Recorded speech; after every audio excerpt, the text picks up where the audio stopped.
इन दिनों में हम क्या सीख रहे हैं? परमेश्वर का पूरा अभिप्राय, the whole counsel of God हमें मालूम होना चाहिए। और लीडर्स से मिलते समय या लीडर से बात करते हुए पौलुस ने दो बातें उनसे कही थी कि एक, जो कुछ तुम्हारे लाभ की थी वो सारी बातें मैंने तुम्हें बता दी, मैं बताने से नहीं डरा, और परमेश्वर के सारे अभिप्राय पूरी रीति से मैंने तुम्हारे सामने रखा, और मैं उस बात से भी नहीं झिझका।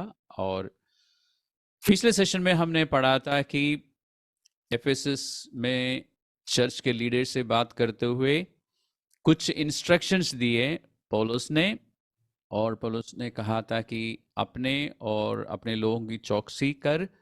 और हमने ये भी देखा कि उन लीडर्स को पवित्र शास्त्र में अंग्रेजी में बिशप्स, ओवरसीयर्स या एल्डर्स कहते हैं, और हिंदी में अध्यक्ष या प्राचीन कहते हैं। और मैंने आपको बताया था कि पवित्र शास्त्र में जो बिशप है और आज के समय में चर्चेस में जो बिशप है, उन दोनों में फ़र्क है। जो चर्चेस में, फ्रंटलाइन चर्चेस में जो बिशप को आप देखते हैं वो बाइबल में नहीं है। और पौलुस ने अगुओं को याद दिलाया है कि उनकी नियुक्ति जो है पवित्र आत्मा की ओर से है। यानी पौलुस ने ही इन लोगों को कलीसिया के प्राचीन के रूप में या अध्यक्ष के रूप में नियुक्त किया था, लेकिन वो नियुक्ति पवित्र आत्मा की ओर से है। कारण क्या है? पवित्र आत्मा की अगुवाई में ही पौलुस ने ऐसा किया है। और चर्च के लीडर्स के लिए, लीडर्स को कहा था कि वो चर्च के लिए जिम्मेदार है। चर्च को, चर्च की रखवाली करने के लिए, चर्च के विश्वासियों को सही शिक्षा देने के लिए वो जिम्मेदार है, और उनको लेखा देना होगा परमेश्वर को, क्योंकि वो सबसे श्रेष्ठ कलीसिया का पासवान या पास्टर या चरवाहा है, परमेश्वर यीशु मसीह स्वयं। और फिर पवित्र आत्मा के द्वारा पौलुस ने चेतावनी भी दी कि पौलुस के जाने के बाद कलीसिया पर आक्रमण होगा। फाड़ खाने वाली भेड़ियां कलीसिया पर हमला करेंगी, बाहर से भी और अंदर से भी। और उसके बाद अंत में पौलुस ने उन सब लीडर्स को और पूरी चर्च को प्रभु के हाथों में सौंप दिया, और प्रभु के अनुग्रह के वचन, अनुग्रह का वचन मैंने समझाया था कि परमेश्वर का वचन जो है, पवित्र शास्त्र जो है, परमेश्वर का अनुग्रह के विषय में हमें गवाही देता है। यानी उत्पत्ति से लेकर रेवलेशन तक जब आप पढ़ते हैं तो उसमें परमेश्वर का अनुग्रह, एक एक घटने में हमें परमेश्वर का अनुग्रह, एक एक कार्य जो परमेश्वर ने लोगों के साथ किया उसमें परमेश्वर की करुणा और अनुग्रह हमें दिखता है। और वो वचन जिसके द्वारा हम परमेश्वर की करुणा को और अनुग्रह को पहचान सकते हैं, वो हमें मजबूत कर सकता है, हमें सलाह देता है, हमें प्रोत्साहन देता है, हमारे जीवन में सुधार का कार्य करता है, और ऐसा करके हमें मजबूत करता है। और फिर परमेश्वर की ओर से या पवित्र यीशु मसीह के ओर से हमारे लिए जो जो मिरास है उसको पाने में हमारी सहायता करता है। तो ये सब बातें हमने पिछली बार करी थी। आज हम देखते हैं, एक सवाल पूछता हूं आपसे, क्या हम उन सब बातों के विषय में जान सकते हैं जो पौलुस उन कलीसियाओं में सिखाता था? क्योंकि पौलुस ने कहा ना कि जो बातें तुम्हारे लाभ की थी वो सब कुछ मैंने तुम्हें बता दी, परमेश्वर के पूरे अभिप्राय जो है मैंने तुम्हें तुम्हें बता दिया था।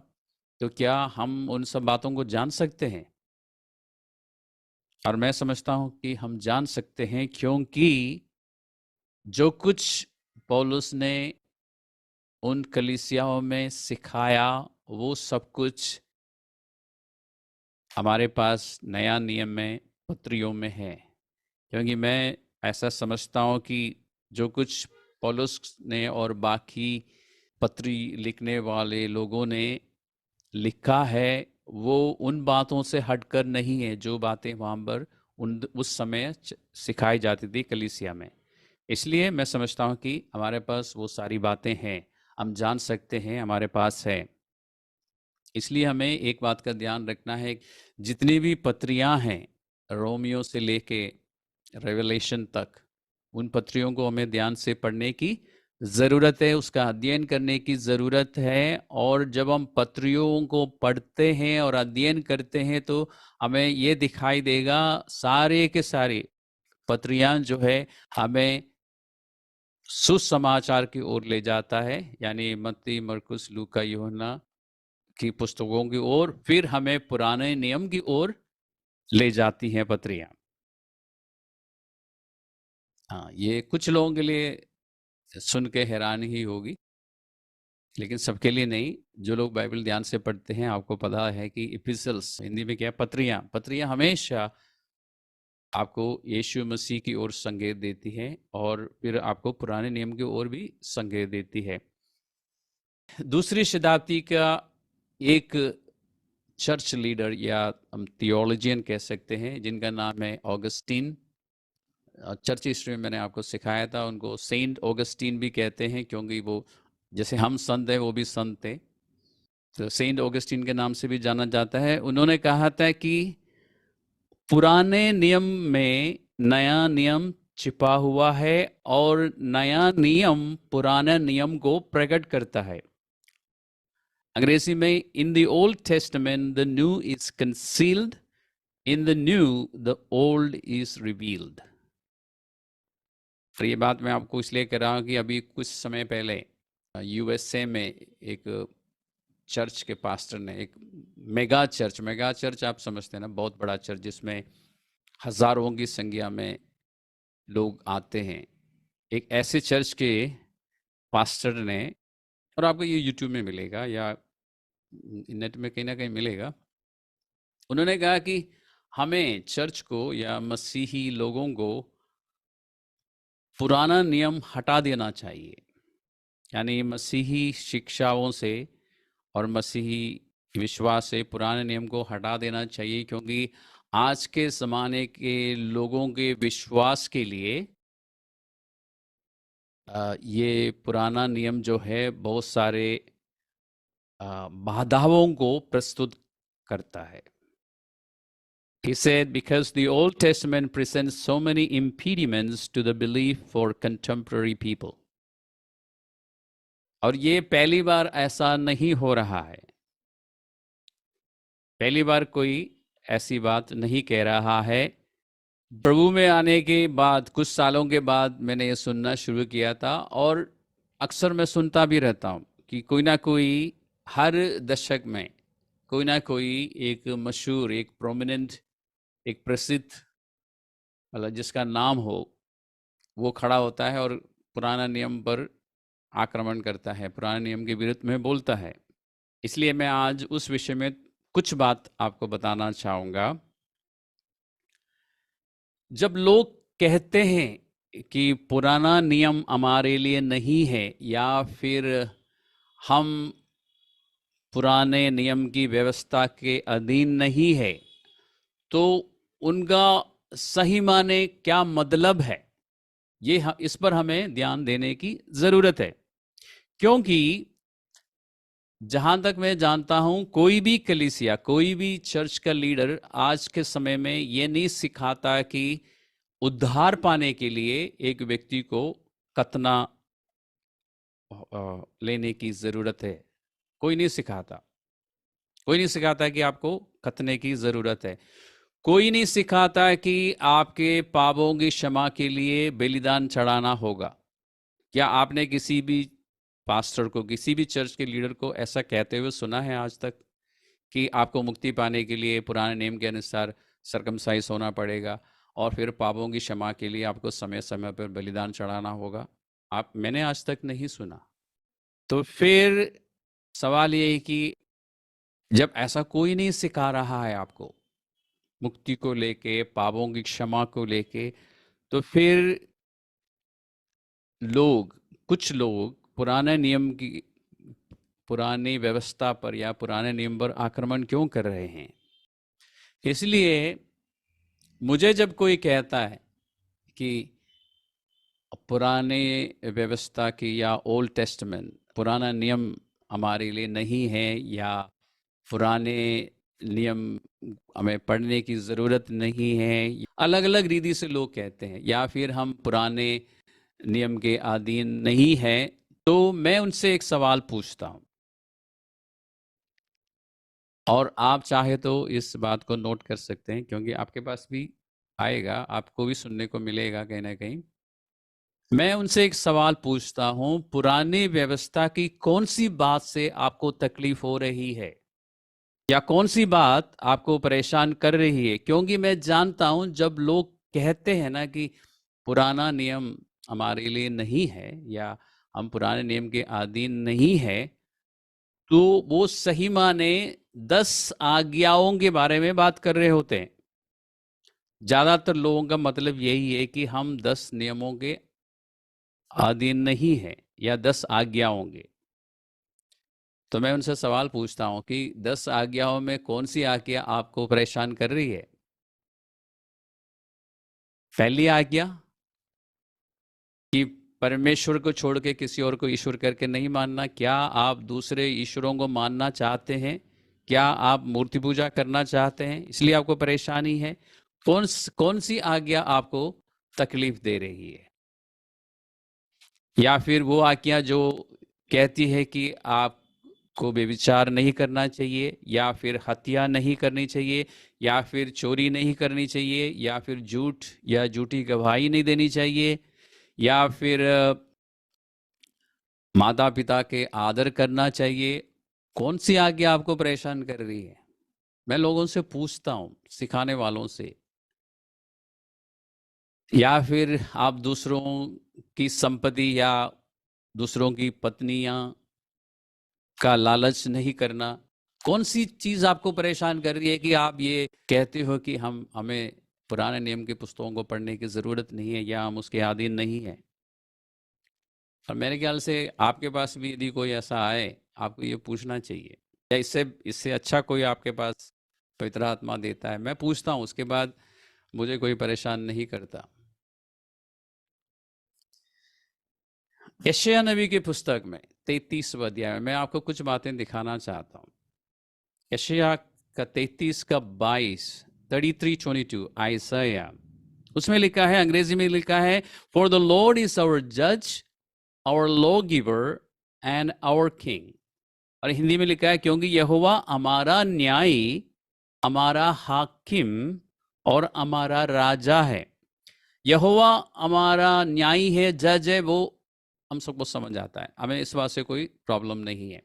यहोवा हमारा राजा है, वो भी हमें समझ आता है, हम अपने गीतों में भी गाते हैं। लेकिन यहोवा हमारा हाकिम है, जैसे हिंदी में लिखा है, इसका मतलब है कि यहोवा हमारा कानून या व्यवस्था देने वाला है। अब आपको व्यवस्था से कोई तकलीफ है, या कानून से, नियम से कोई परेशानी है, विरोध है आपको? क्योंकि यहोवा के लिए लिखा है कि वो यहोवा जो है ये तीनों काम करता है, और जब तक यहोवा के पास कानून या व्यवस्था नहीं है, वो न्याय नहीं कर सकता ना। तो हम फिर न्याय शब्द, हम व्यवस्था या कानून शब्द से क्यों परेशान हो रहे हैं? और ये हमारा परमेश्वर यहोवा के विषय में एक संपूर्ण तो नहीं कह सकते, लेकिन काफी हद तक संपूर्ण विवरण है कि ये वो हमारा न्यायी है, हमारा राजा है, और हमें कानून या व्यवस्था देने वाला है। He makes the law and then he judges people. वो पहले न्याय कानून बनाता है, व्यवस्था बनाता है, फिर न्याय करता है। अब इस बात से किसी को समस्या है? क्योंकि ये भी पुराने नियम के पुस्तकों में है। ये सब बातें मैं आपको क्यों बता रहा हूं? क्योंकि प्रेरितों के कामों के 20वां अध्याय में हमने पढ़ा कि परमेश्वर के सारे अभिप्राय हमें पता होना चाहिए। विश्वासियों की जिम्मेदारी यह है कि वो परमेश्वर के सारे अभिप्राय को सीखें, सुने, पढ़ें, समझें, प्रैक्टिस करें। और लीडर्स की जिम्मेदारी है कि परमेश्वर के सारे अभिप्राय जो है चर्च को सिखाएं। तो मैं सिखाने के लिए जिम्मेदार हूं, और आप सीखने के लिए जिम्मेदार हैं। यानी परमेश्वर के विषय में सब कुछ जो आपको पता होना चाहिए वो सिखाने की जिम्मेदारी मुझ पर है। क्रिएशन से लेके, उत्पत्ति से लेके, सृष्टि की रचना से लेके, साल्वेशन के बारे में, छुटकारे के बारे में, उद्धार के बारे में, साल्वेशन और छुटकारा, रिडेम्पशन, और हमारा सैंक्टिफिकेशन या पवित्रता के विषय में, और ट्रांसफॉर्मेशन या कन्वर्शन, परिवर्तन के विषय में, और पवित्र जीवन जीने के विषय में, और फिर परमेश्वर हमें, हम सबको अपना बेटा होने के लिए, बेटा और बेटियां होने के लिए, अभी तो हम परमेश्वर की संतान है लेकिन बेटा होने के लिए परमेश्वर ने बुलाया है, इस बारे में सिखाना, और फिर रैप्चर के बारे में सिखाना, फिर उस महिमा के बारे में जो रैप्चर के बाद हमें मिलेगी, इन सब बातों के विषय में पूरी तरह से सिखाने की जिम्मेदारी मुझ पर है, और बाकी चर्च के लीडर्स पर भी है, लेकिन सबसे ज़्यादा मुझ पर है। मेरा काम है आपको बताना, और आपका काम है इन बातों को सीखना, प्रैक्टिस करना। इसलिए मैं इन बातों को लेके आज बात कर रहा हूँ। ध्यान रखना, 20वां अध्याय का 29वां और 30वां पदों में पवित्र आत्मा ने पौलुस के द्वारा बताया था कि पौलुस के जाने के बाद फाड़ खाने वाले भेड़िए कलीसिया पर आक्रमण करेंगी, अंदर से और बाहर से भी। यानी पौलुस ने कहा कि पौलुस के जाने के बाद झूठे शिक्षक आएंगे अपनी झूठी शिक्षाओं को लेके, यानी हेरेटिकल टीचिंग, सही शिक्षा से हट के गलत शिक्षा देने वाले। और ये एक इंटरेस्टिंग बात है ना कि पवित्र शास्त्र, अंग्रेजी में फॉल्स टीचिंग कहते हैं और हिंदी में झूठी शिक्षा और झूठे शिक्षक बोलते हैं, है ना। एक दिलचस्प बात है ना कि हिंदी बाइबल में लिखा है ना कि झूठी शिक्षा, यानी जो कुछ वो अपनी शिक्षा में आपको बताते हैं वो झूठ है, उसमें सच्चाई नहीं है, परमेश्वर का सत्य उसमें नहीं है। और उम्मीद करता हूँ कि ये बातें जो मैं आपको बता रहा हूँ आपको समझ आ रही है। अब मैं आपको बताना चाहता हूँ और आपको ले जाता हूँ नया नियम की एक पुस्तक में, क्योंकि इस पुस्तक में भी झूठी शिक्षा को लेके चेतावनी है, बल्कि तिमोथियस की पत्री और गलातियों और कोलोसियों, इन सारी पत्रियों में झूठी शिक्षा यानी फॉल्स टीचिंग और झूठे शिक्षकों के बारे में चर्चा है, चेतावनी है, और वो किस तरह झूठी शिक्षा लेके लोगों के पास पहुंचते हैं इस बारे में है। तो हम एक बार नज़र डालते हैं इस पे, या नज़र मारते हैं, जिससे हमें समझ आएगा कि शैतान की युक्ति और उसका काम करने का तरीका हमें समझ आएगा। हम चलते हैं दूसरा तिमोथियस का 3रा अध्याय, 2 तिमोथी चैप्टर 3। इस पैसेज में झूठे शिक्षकों को लेके पवित्र आत्मा बताता है पौलुस के द्वारा कि इन्हीं में से वे लोग हैं जो घरों में दबे पाप घुस आते हैं और उन दुर्बल स्त्रियों को वश में कर लेते हैं, जो पापों से दबी और हर प्रकार की अभिलाषाओं के वश में है, और सदा सीखती तो रहती हैं पर सत्य की पहचान में नहीं पहुंचती। और फिर आगे विवरण के लिए लिखा है, या उदाहरण के लिए, जैसे यन्नेस और यम्ब्रेस ने मूसा का विरोध किया था, वैसे ये भी सत्य का विरोध करते हैं। ये ऐसे मनुष्य हैं जिनकी बुद्धि भ्रष्ट हो गई है और विश्वास के विषय में निकम्मे हैं। ओके, तो आप देखिए झूठे शिक्षकों के लिए क्या लिखा है। ये लोग सबसे पहले स्त्रियों पर, कमजोर स्त्रियों पर प्रभाव डालने की कोशिश करेंगे। मेरे ख्याल किंग जेम्स वर्जन में लिखा है सिली वीमेन। तो मेरे एक मित्र था जिसने ये पढ़ने के बाद कहा, देखो बाइबल में लिखा है ना ऑल वीमेन आर सिली, लेकिन ऐसा नहीं लिखा है इसमें। वो पुराना ट्रांसलेशन है, अगर आप किंग जेम्स वर्जन पढ़ते हैं तो उसमें सिली लिखा होगा, लेकिन इसका मतलब है जो स्त्रियां जो कमजोर हैं, तो कमजोर स्त्रियों के पास ये लोग पहुंच जाते हैं, झूठे शिक्षक या फिर उनके अनुयायी पहुंच जाते हैं। और मैं समझता हूं कि जो आत्मा इन शिक्षकों में या उनकी शिक्षाओं पर विश्वास करने वाले में काम करती हैं, वो ऐसी स्त्रियों को पहचान सकती है। दुष्ट आत्माएं पहचान सकती है। और वो फिर विशेष करके उन स्त्रियों पर, इसमें लिखा ना कि वो सीक्रेटली आते हैं, देवे पाप, सबके सामने नहीं आते ये लोग।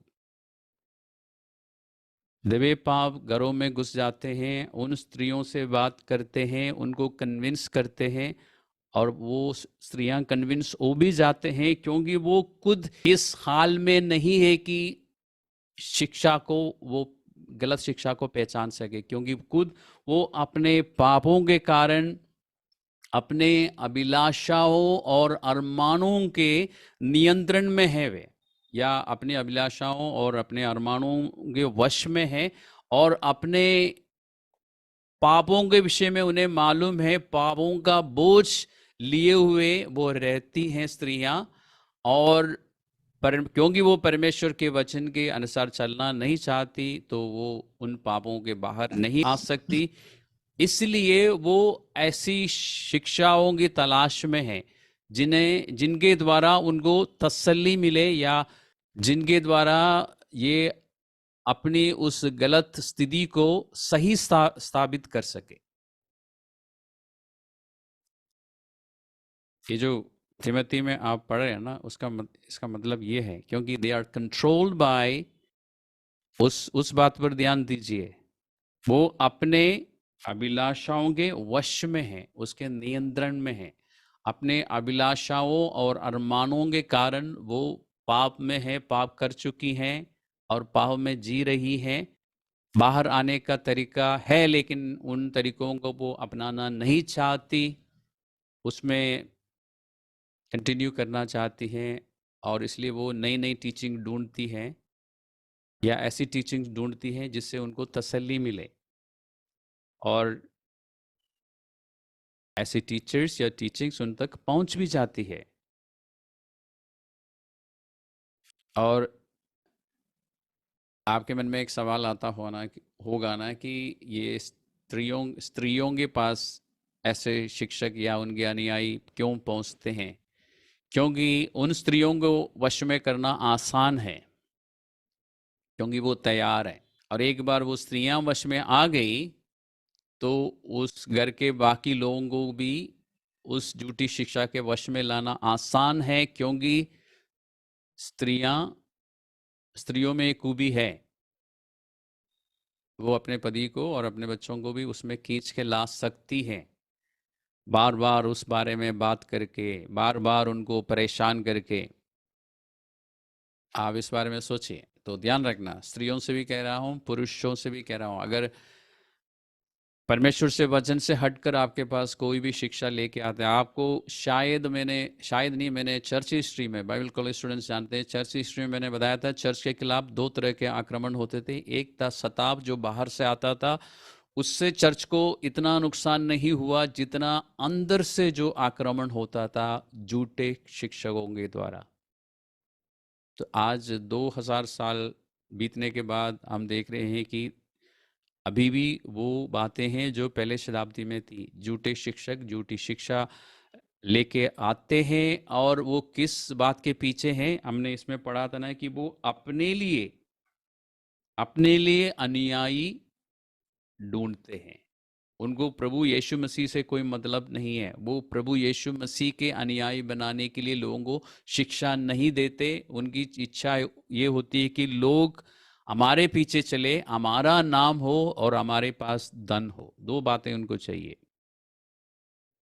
और मैं अक्सर ये सवाल पूछता हूं अपने आप से कि ये एक एक और बात है जो मैंने मिस की है। इसमें लिखा ना कि ये सत्य का विरोध करते हैं। 8वां पद में लिखा ना कि ये टीचर्स जो है, फॉल्स टीचर्स, झूठे शिक्षक क्या करते हैं? ये सत्य के बारे में नहीं सिखाते। सत्य कौन है? यीशु मसीह। या फिर सत्य क्या है? परमेश्वर का पूरा वचन सत्य है। तो ना तो ये परमेश्वर का वचन सिखाते हैं, ना वो यीशु मसीह के बारे में सिखाते हैं, बल्कि वो सत्य के विरोध में सिखाते हैं।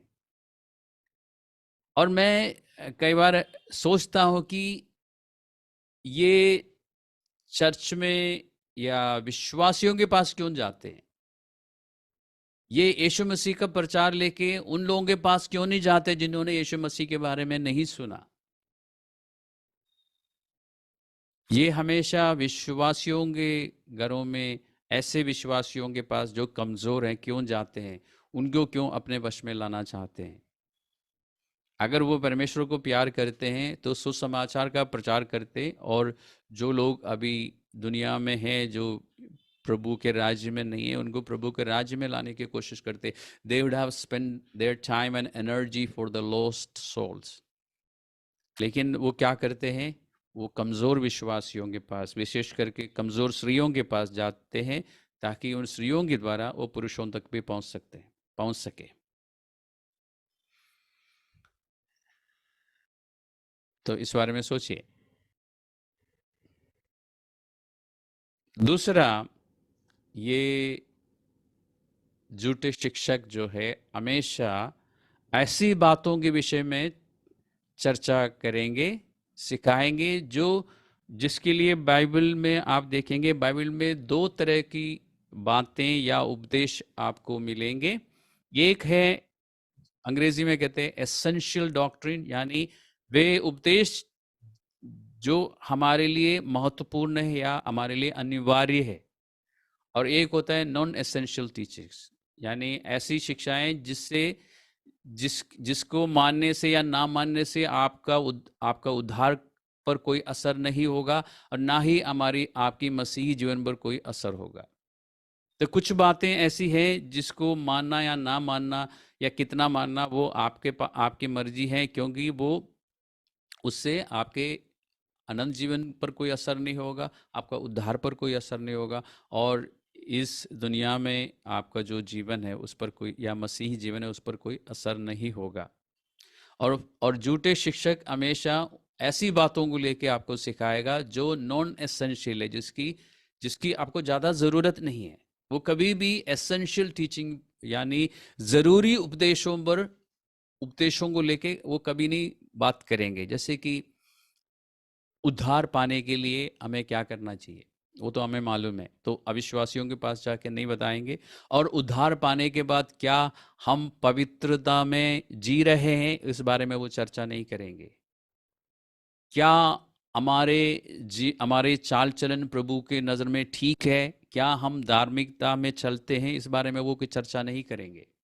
क्या हम उस आशा को अपने ध्यान में रखते हुए अपने जीवन जीते हैं? क्या हम प्रभु यीशु मसीह की उन शिक्षाओं पर, जैसे कि जिसको हम कहते हैं ना पहाड़ी उपदेश, कि किसी पर दोष नहीं लगाना, और जो हम दूसरों से चाहते हैं वो हम उनके लिए करें, अपने भाई के आंखों में से अ, वो तिनका निकालने की कोशिश मत करना, जबकि तुम्हारे खुद के आंखों में लट्ठा पड़ा है।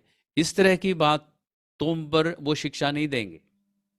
क्या हम आपस में एक दूसरे को प्यार करते हैं? क्या हमारे मन में एक दूसरे के लिए चिंता है, परवाह है? इन बातों को लेकर शिक्षा नहीं देंगे। फिर किस तरह की बातों को लेके, कि प्रार्थना करते समय स्त्रियों को सर ढाकना चाहिए। स्त्रियों को, क्या स्त्रियां चर्च में शिक्षा दे सकती हैं? जब हम पवित्र शास्त्र का अध्ययन करते हैं तो आपको पता चलता है, कुरिन्थियों के पत्री में पौलुस इस बारे में चर्चा करता है, और आखिरी में कहता है कि अगर कोई इस बारे में वाद विवाद करना चाहे तो जाने कि हम में ऐसी कोई प्रथा नहीं है, कि लोगों की मर्जी है। जिस कल्चर में सर ढाकना जरूरी है उसमें लोग सर ढाके, जिस कल्चर में, जिस संस्कृति में सर ढाकने की प्रथा नहीं है वहां पे वो ना ढाके, कोई फर्क नहीं पड़ता। आपकी प्रार्थना पर इस बात का असर नहीं पड़ता। लेकिन वो लोग उस बात को लेके बहुत ज़्यादा सिखाना शुरू करते हैं, लेकिन ज़रूरी चीज़ों पर वो शिक्षा नहीं देंगे। तो झूठे शिक्षकों को और झूठी शिक्षा को पहचानने का दूसरा तरीका ये है। ये मैंने आपको एक उदाहरण दिया।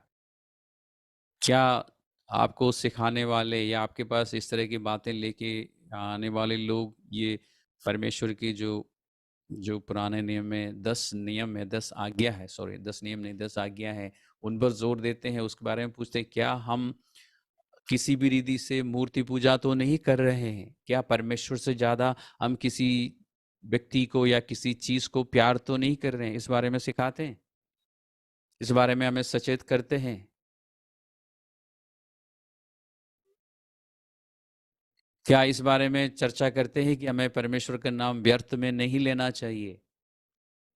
मैं कलीसिया को अक्सर सिखाता ना, जब आप पवित्र आत्मा का नाम लेते हैं तो ध्यान से लीजिए। जब आप ये दावा करते हैं कि परमेश्वर ने मुझे बताया या पवित्र आत्मा ने मुझे बताया, आपको 100% मालूम होना चाहिए कि पवित्र आत्मा ने ही बताया। नहीं तो आप ये कहिए कि मुझे ऐसा लगता है, क्योंकि परमेश्वर का नाम व्यर्थ में नहीं लेना चाहिए। और मैं ताज्जुब करता हूँ कि झूठे शिक्षक इन सब चीज़ों को लेके कभी नहीं शिक्षा देंगे कि हमें पवित्र आत्मा को शोकित नहीं करना चाहिए। गॉसिप को लेके कि हमें गॉसिप नहीं करना चाहिए, हमें चुगली नहीं करनी चाहिए, हमें दूसरों पर दोष नहीं लगाना चाहिए, हमारे मन में एनवी और जेलसी नहीं होना चाहिए, हमारे अंदर घमंड नहीं होना चाहिए। इन बातों को लेके क्यों नहीं शिक्षा देते हो? है ना सोचने वाली बात। ओके, मेरे ख्याल इतना काफी है। क्या आपको मालूम है कि पवित्र शास्त्र में कहीं भी पुराना नियम शब्द आपको पढ़ने को नहीं मिलेगा? क्योंकि नया, ना तो नया नियम में ना पुराने नियम में पुराना नियम और नया नियम शब्द आपको मिलेगा। यीशु मसीह ने कभी भी पुराना नियम शब्द इस्तेमाल नहीं किया। इसलिए मैं आपको बता देता हूं, ये पुराना नियम शब्द जो है दूसरी शताब्दी में सरदीस में रहने वाला एक शिक्षक ने पहली बार इस्तेमाल किया था। उनका नाम है मेलिटो, MELITO, 2nd सेंचुरी AD इन सार्डिस। तो उससे पहले पुराना नियम शब्द ही नहीं था बाइबल में। बाइबल में अभी भी नहीं है, मतलब मसीह लोगों के शब्द कोश में यह शब्द नहीं था। इसलिए नए नियम में कहीं भी आपको वो पढ़ने को नहीं मिलेगा पुराना नियम। प्रभु यीशु मसीह ने कभी भी पुराना नियम शब्द इस्तेमाल नहीं किया, क्योंकि ऐसा कोई शब्द उन दिनों में नहीं था। यहूदी लोग, जिसको हम पुराना नियम कहते हैं या पुराने नियम की पुस्तक कहते हैं, यहूदी लोग कहते हैं तनख, TANAKH। पहले की 5 किताबों को थोरा कहते हैं, TORAH। और उसके बाद जो भविष्यवक्ताओं की पुस्तक है उसके लिए कहते हैं नेवीइम, नेवी क्योंकि प्रॉफिट को कहते हैं नेवीइम। और बाकी सारे पुस्तकों को केटुविम कहते हैं। तो इन तीनों शब्दों के पहले के 2 अक्षरों को जोड़ के उन्होंने ठनक बनाया, थोरा, नवीम और केटुविम। तो पूरे पुराने नियम को वो कहते हैं ठनक। और यीशु मसीह ने, और आपकी जानकारी के लिए ये भी बता देता है कि हमारे पुराने नियम, हम जो पुराना नियम इस्तेमाल करते हैं उसमें कितने बुक्स हैं? 39 बुक्स है, 39 बुक्स। जबकि ओरिजिनली ठनक में 24 बुक्स थी। इसका कारण ये है कि यहूदियों के पास अभी भी जो पुराना नियम है या ठनक है उसमें 24 बुक्स है। कारण ये है कि हमारे पास राजाओं की 2 पुस्तक है, हमने 2 हिस्से में उसको बांट दिया, यानी एडिटर्स ने 2 अलग अलग कर दिया, जबकि यहूदियों के पास एक ही बुक है। पहला राजा और दूसरा राजा एक ही पुस्तक है उनके पास, एक, मतलब हमने उसको अलग करके रखा है, उन्होंने एक कर रखा है। इसी तरह सैमुअल, हम उनके पास एक ही है, हमने बीच में उसको तोड़ के अलग कर दिया, दो दो, फर्स्ट सैमुअल सेकंड सैमुअल कर दिया। एसरा नेहमिया एक पुस्तक है उनके पास, लेकिन हमारे पास 2 पुस्तक है, इसलिए हमारे पास पुस्तकों की संख्या ज़्यादा है। ये एडिशनल जानकारी मैंने आपको दी है। प्रभु यीशु मसीह ने इन पुस्तकों को, यानी उत्पत्ति से लेके मलाकी तक की पुस्तकों को, अब मैं जानबूझ के पुराना नियम शब्द इस्तेमाल नहीं कर रहा हूं। तो यीशु मसीह उत्पत्ति से लेके मलाकी तक के पुस्तकों को कहा है स्क्रिप्चर्स अंग्रेजी में। और आपको ये पढ़ने को मिलेगा यूहन्ना का 5वां अध्याय का 39वां में, लूका का 24 का अध्याय का 25 से लेकर 27 तक। इन सब जगहों में आप देखिए यीशु मसीह ने उन पुस्तकों के लिए क्या क्या बोला है या क्या शब्द इस्तेमाल किया है। और हमारे पास समय कम है, इसलिए मैं जल्दी से खत्म करना चाहता हूँ। प्रभु ने पुराना नियम नहीं कहा, प्रभु ने कहा कि पवित्र शास्त्र। और कुछ जगहों में जैसे कि लूका का 24 अध्याय में और मत्ती का 5वां अध्याय का 17 पदों में, कुछ जगहों में प्रभु ने पवित्र शास्त्र को व्यवस्था और भविष्यवक्ता भी कहा है। यानी उसमें कुछ किताबों को व्यवस्था की पुस्तक कहते हैं, टोरा कहते हैं, और कुछ किताबों को नेवीम या भविष्यवक्ताओं की पुस्तक कहते हैं। और कुछ जगहों, एक जगह में, कुछ जगहों में नहीं, एक जगह में लूका का 24 में ही है 44वां पद में 24:44 प्रभु ने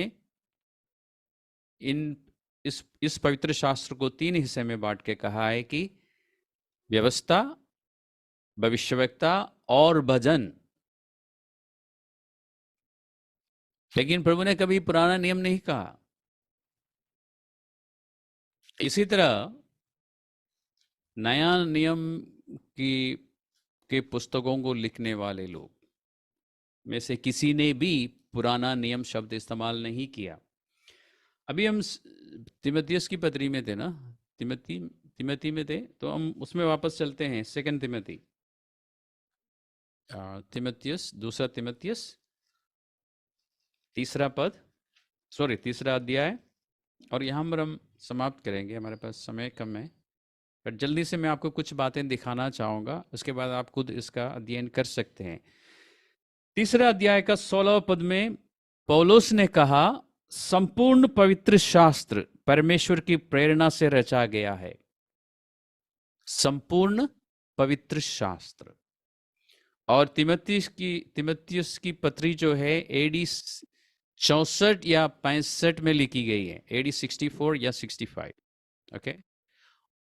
और उसके बाद और भी कई पत्रियां लिखी गई हैं।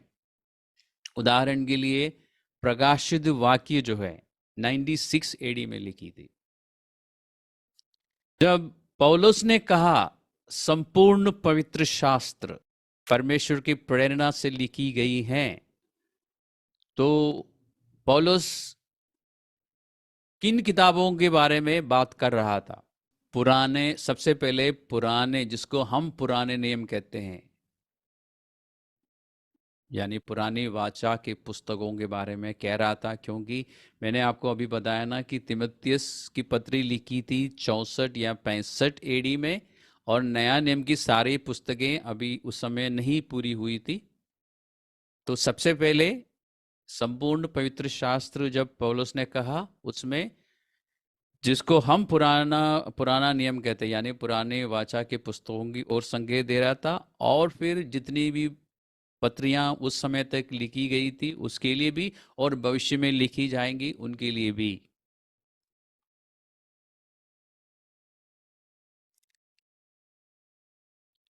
ये क्लियर है ना सबके लिए? तो पौलुस ने जब कहा पवित्र शास्त्र, तो सबसे पहले पुराने वाचा की पुस्तकों के लिए वो बोल रहा था कि ये परमेश्वर की प्रेरणा से लिखी गई है। एक और बात आपको दिखाता हूं, यूहन्ना का सुसमाचार का पहला अध्याय। आप उसका पहला अध्याय का पहला पद लगभग सबको याद होगा। हम एक बार पढ़ते हैं। आदि में वचन था और वचन परमेश्वर के साथ था और वचन परमेश्वर था। ये आदि शब्द जो है, ये कौन से जमाने के विषय में बात हो रही है? ये आदि कब है? सृष्टि का आरंभ। ये उस दिन के बारे में बात नहीं हो रही है जिस दिन यीशु मसीह प्रकट हुआ पृथ्वी में और प्रचार करना शुरू हुआ। नहीं, यूहन्ना आदि शब्द आप ध्यान से पढ़िए। आदि में परमेश्वर के साथ था वचन, कहाँ को ले जा रहा है यूहन्ना हमें? उत्पत्ति के पुस्तक में ले जा रहा है। तो इसलिए मैंने आपको शुरुआत में कहा ना, जब आप पत्रियों को पढ़ते हैं तो पत्रियां जो है आपको सुसमाचारों में यानी गॉस्पल्स में लेके आती हैं, फिर आपको पुराने नियम में की पुस्तकों में भी ले जाती है। यानी पुरानी व्यवस्था के पुस्तकों को नई व्यवस्था की या नई वाचा, व्यवस्था नहीं कहना चाहिए, नई वाचा के पुस्तकों से हम अलग नहीं कर सकते। जैसे एक बाइबल टीचर ने कहा कि पुरानी वाचा जो है नई वाचा में प्रकट होती है और नई वाचा जो है पुरानी वाचा में छिपी हुई है। तो इन दोनों को हमें अलग करने की ज़रूरत नहीं है। नई वाचा के पुस्तकों में से मैंने आपको कुछ बातें बताई और आपको झूठी शिक्षाओं से सावधान रहना चाहिए। यदि आप इंटरनेट में जाते हैं और टीचिंग्स ढूंढते हैं अपने लिए तो ध्यान रखिए, आपको पता चल जाना चाहिए गलत टीचिंग्स। और वो कैसे पता चल जाती है? अगर आपने बाइबल एक बार अच्छी तरह से पढ़ी है। मेरा कहने का मतलब ये नहीं कि आपने अध्ययन किया हो, स्टडी किया हो। एक बार आपने बाइबल पढ़ी है तो आपको पता चलेगा कि नहीं, ये शिक्षा वचन की कुछ स्पष्ट बातों के विरोध में जा रही है। झूठी शिक्षाओं में मत फंसना, आपकी जो बची हुई ज़िंदगी है इस ज़मीन में प्रभु के आने तक, उस ज़िंदगी को वो खराब कर देगी। इसलिए सख्त चेतावनी है झूठी शिक्षाओं के बारे में लगभग सारी पत्रियों में। इसलिए सावधान रहिए, खुद बाइबल पढ़िए, अध्ययन कीजिए और पवित्र आत्मा आपकी सहायता करेगा। झूठी शिक्षाओं से बच के रहिए। परमेश्वर की सारी मंशा जो है, सारा अभिप्राय आपको पता होना चाहिए। उसे पता करने के लिए खुद भी अध्ययन कीजिए और बाकी दिनों में, बाकी संडेज और वेडनेसडेज में जब हम मिलकर अध्ययन करते हैं तो ध्यान से देखिए और प्रेरितों के काम का 17वां अध्याय का 11वां पद हमेशा ध्यान में रखिए। खुद बाइबल में चेक कीजिए, देखिए जो शिक्षा आप सुन रहे हैं या पढ़ रहे हैं वो इस वचन के अनुसार सही है या नहीं, और फिर आप खुद निर्णय ले सकेंगे।